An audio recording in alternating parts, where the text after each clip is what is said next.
Hi there, welcome to BrowserHow.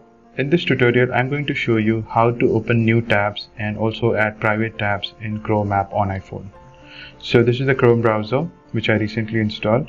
So in order to add new tabs, what you can do is you can tap on this tab icon at the bottom and it will open up this grid layout. And here in the bottom, you will be able to see the plus sign. Just tap on it and it will open the two tabs. So if you again tap on this number 2 tab, it will display the two tabs and you can switch between them easily.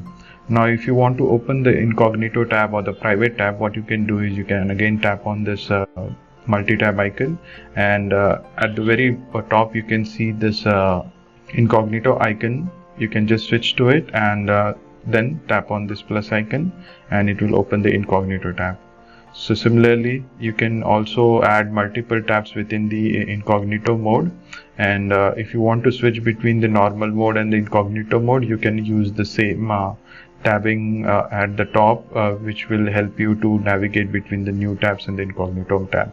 Now if you want to close the tabs, what you can do is you can tap on this multi-tab icon and select this cross icon, and it will close that particular tab.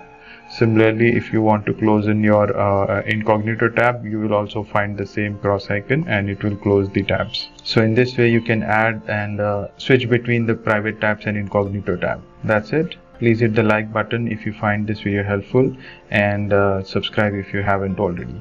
Thank you for watching and cheers.